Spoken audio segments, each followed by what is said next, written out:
even with the brackets that they give you, these extension brackets that drop your brake lines down, these are still way too short. Look at that.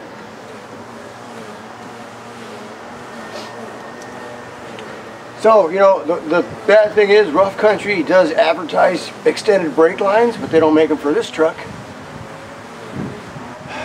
So I had some custom ones made up over at Hoseman. So this is, in order to do that, I had to have a sample. So they wanted me, oh, just take the ones off your truck and bring them in and we'll match them up. I'm like, well, I need my truck. So that's not going to happen. So since I couldn't find a manual or any information on these brakes, like what, you got to know what size thread and what the ends look like. So I just ordered some from General Motors. I went over to the Chevy dealer and I got a whole new brake set. It was only like 50 bucks, so that's not too bad. So I brought these in to Hoseman. I said, here you go. I need some longer brake lines like these. Okay, so there's a bolt size, thread, pitch, and the ends are specific. That end goes to the caliper, this end goes to the bracket, and then onto the steel brake line, okay? Okay. So I go pick him up, and this is what he gives me. That's called a banjo, or a banjo fitting. That's not like that one. This square head here fits specifically in the brake caliper. So when you bolt it up, it will not twist, right? This does not have that. You figure this may have a tendency to twist. I'm not saying it will, but it could have a tendency to twist in the bolt there, you know, when the suspension moves. It's not supposed to twist. It has to stay still. It's not supposed to move. That's why this has this bracket too. It keeps the hose from twisting, right? This fitting here is keyed into this bracket. So I didn't like that end. I figured it might work, but I'm going to see another hose guy and see. On the other end, you get this fitting, and you see this has a specific shape to it also. So it fits in the bracket, but doesn't fit specifically in this bracket, okay? What I need to do to make these work is to just take a little file to the opening there, and because this one here has a little flat spot. You can see that in the sunshine there. So this fits into the bracket, and then it secures with the clip, and it won't twist. You don't want these things twisting. You know, figure when you're going down the road, this thing's going up and down and up and down and up and down. Not supposed to twist. So that's the issue with the front brake lines. I was hoping to change those out, but I want to see if I can get a set that looks like that. I'll go to another hose guy there, and well, there's two of them, but I think there's one in Upland. I can probably stop there on my way home. But the back ones will work, kind of.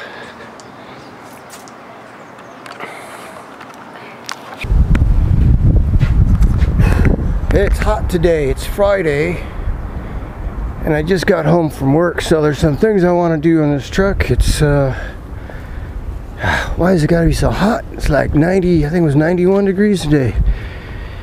So first thing I want to do is take this spare tire out because it hangs down way too low. You know, way too low. Okay. And next is I got longer brake lines for this I need to install. Okay, see that? Yeah.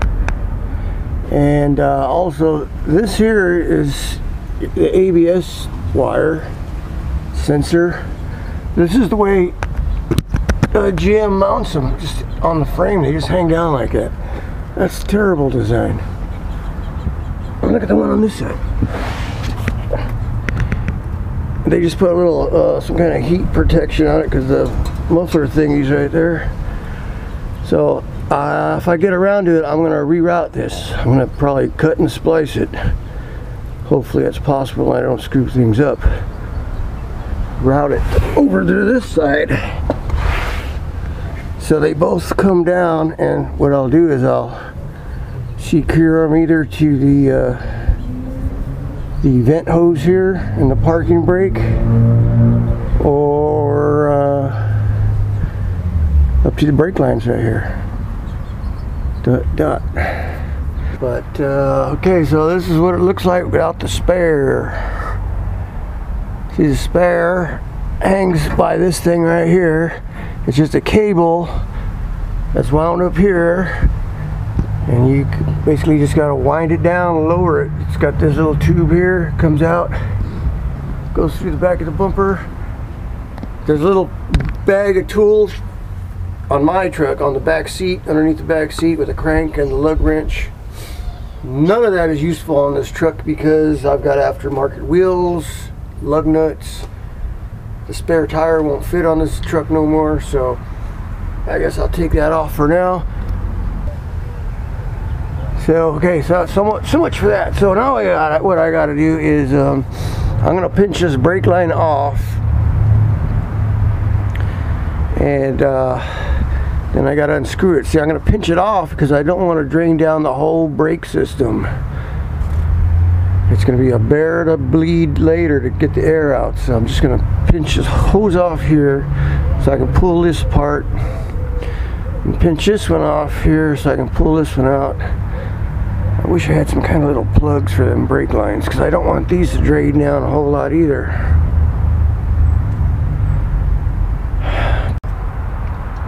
Alright, so let's see how this is going to work here. The camera's kind of in my way. But here's the new brake lines. These brake lines I got from, well, let's see. So let's forget about all that. But this is the new bracket, and this is the old bracket. So I detached the old bracket. I already got these brake lines fitted up with the new brackets. I just put the bracket on there. I haven't detached my lines yet because I don't want the brake fluid to drip out all over the place. So I'm going to clamp it off, and I got these clamps here at Harbor Freight. Let's see if these things actually work. The idea is just to pinch those lines off.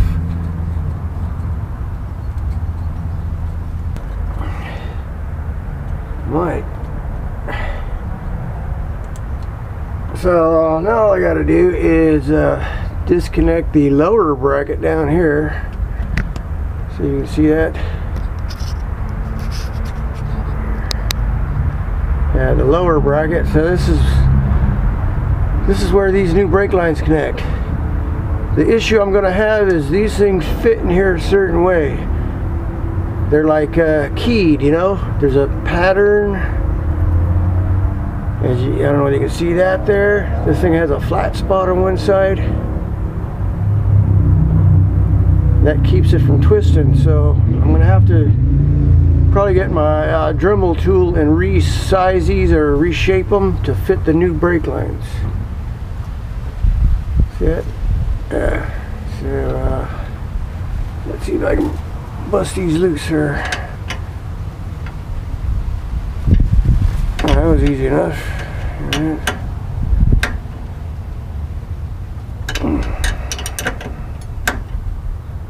Alright, so I'm going to turn this off now while I work on it, and we'll be back later.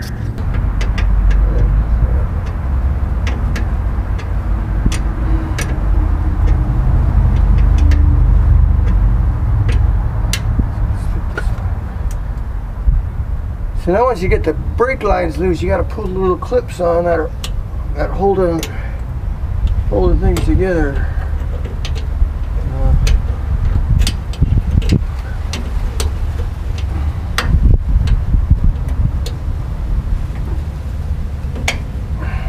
These things.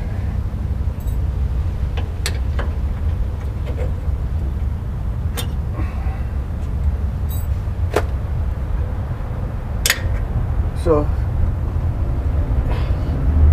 yeah, I don't know if you can see this, but this brake line has two weird notches on there that fit into that hole,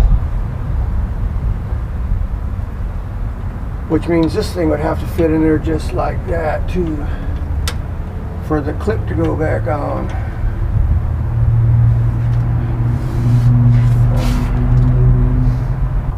So I got a Dremel tool, and I'm gonna see if I can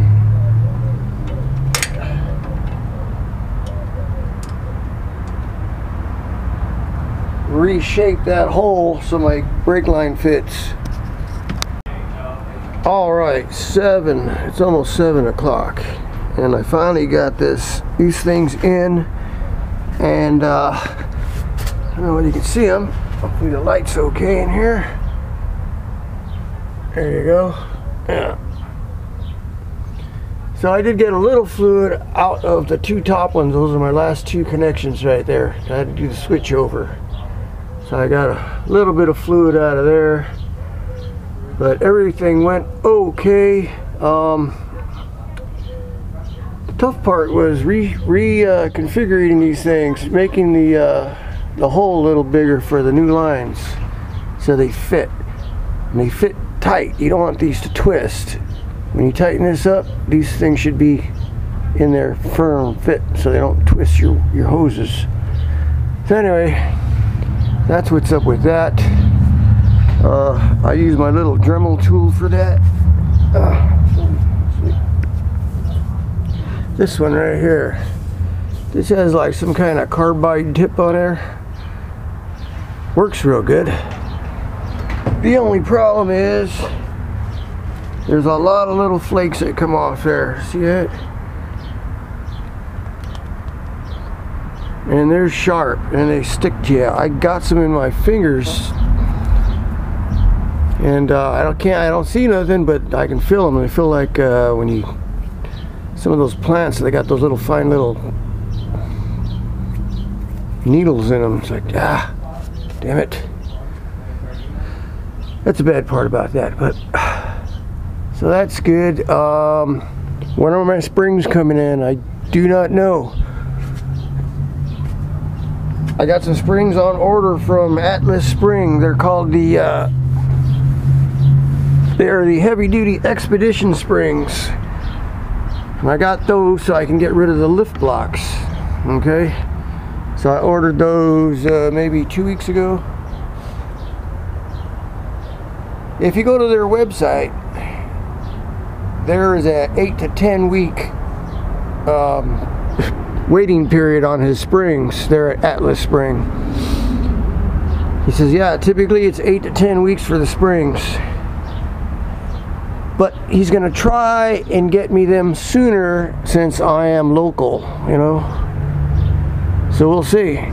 Meanwhile, this will work, but yeah, the springs are gonna be the next thing. And oh, I still got to redo the ABS line, reroute them, but for now I think that's it. Also, there are now gears available for this truck, so I got to get some of those ordered. 456 gears by Nitro Gear and Axle. I just found that out today, so it's about $1,000 for the gears, and then I gotta find somebody to install them. So yeah, that's that.